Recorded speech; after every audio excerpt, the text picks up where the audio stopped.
Assalamualaikum warahmatullahi wabarakatuh. Sebelumnya perkenalkan, nama saya Kaffi Nasrul Mu'taz, mahasiswa Prodi Manajemen Dakwah, Fakultas Dakwah UIN Kiai Haji Ahmad Siddiq Jember.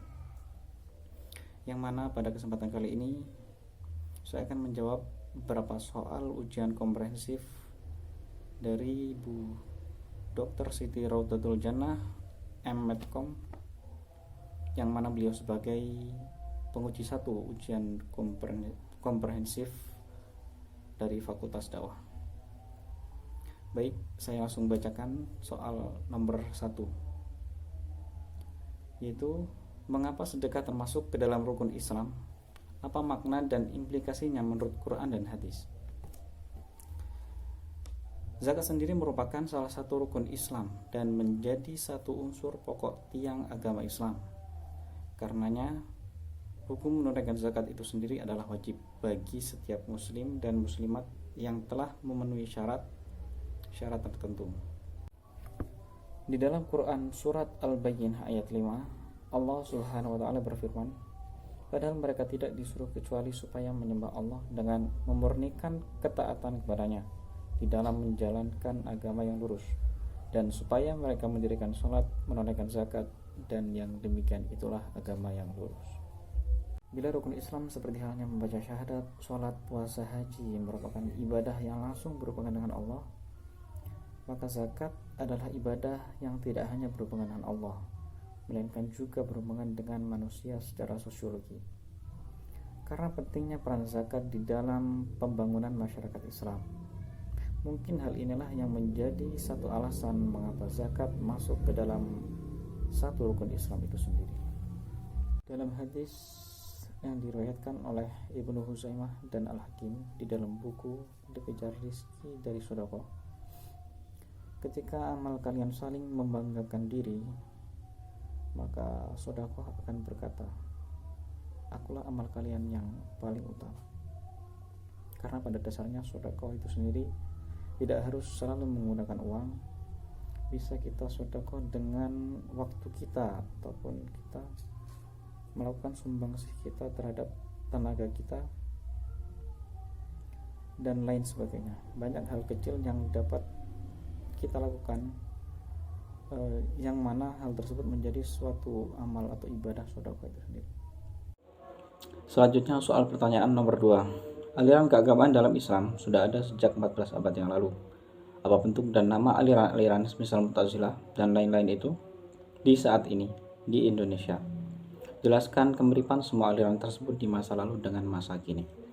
Baik, yang pertama ada aliran Khawarij, ialah istilah umum yang mencakup sejumlah aliran dalam Islam yang awalnya mengakui kekuasaan Ali bin Abi Thalib lalu menolaknya, sehingga ia disebut Khawarij karena keluarnya mereka dari dinul Islam dan pemimpin kaum muslimin. Ciri kaum Khawarij ini dapat kita lihat dari beberapa aspek. Yang pertama, kaum ini mudah sekali mengkafirkan orang lain.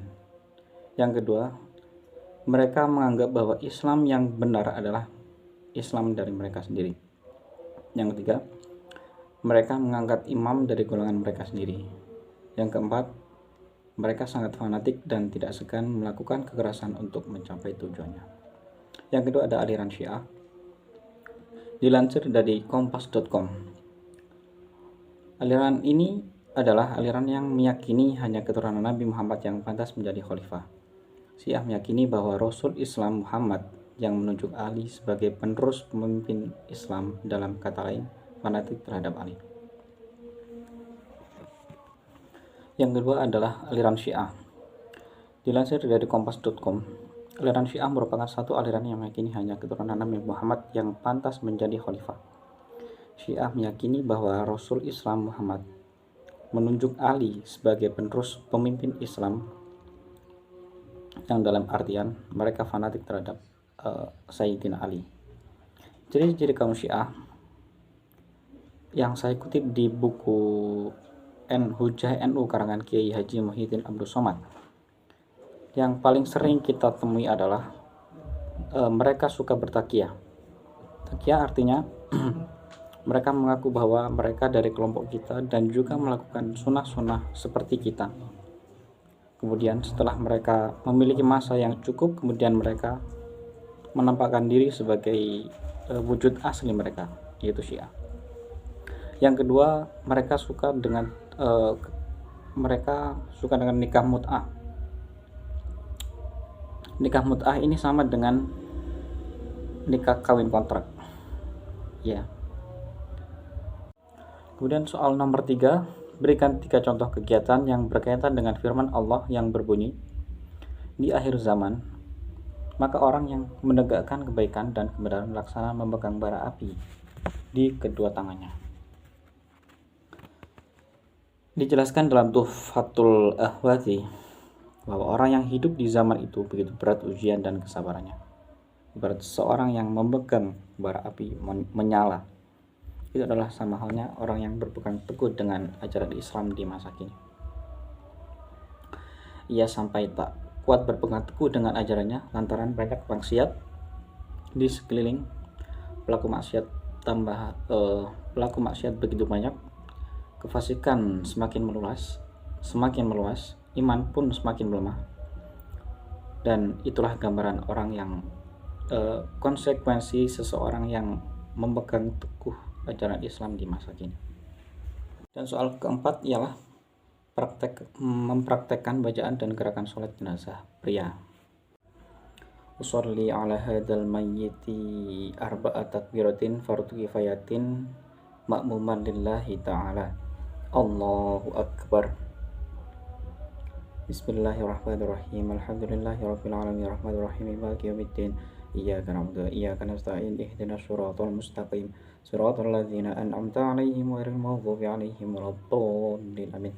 Allahu akbar. Allahumma shalli ala sayyidina Muhammad wa ala ali sayyidina Muhammad kama shallaita ala sayyidina Ibrahim wa ala ali sayyidina Ibrahim wa barik ala sayyidina Muhammad wa ala ali sayyidina Muhammad kama barakta ala sayyidina Ibrahim wa ala ali sayyidina Ibrahim. Allahu akbar. Allahumma ighfir lahu warhamhu wa'afihi wa'fu anhu. Allahu akbar. Allahumma la tahrimna ajrahu wa la taftina ba'dahu waghfir lana wa lahu. Wassalamualaikum warahmatullahi. Assalamualaikum warahmatullahi. Dan untuk soal nomor 5, membaca surat Al-Fajr dan hukum bacaan apa saja yang ada di dalamnya. Bismillahirrahmanirrahim. Bismillahirrahmanirrahim. Wal fajr wa layalin 'ashr wasyaf'i wal watr wal laili idza yas hal fi dzalika qasamun lidzi hijr. Alam tara kayfa fa'ala rabbuka bi'ad irama dzatil 'imad allati lam yukhlaq mithluha fil bilad wa thamud alladhina jabu as-sakhra bil wad wa fir'auna dzil autad alladhina taghaw fil bilad wa faru fiha al-fasad fasabba 'alaihim rabbuka sawta 'adzab inna rabbaka labil mirsad. فأما الإنسان إذا ما ابتلاه ربه فأكرمه ونعمه فيقول ربي أكرمن وأما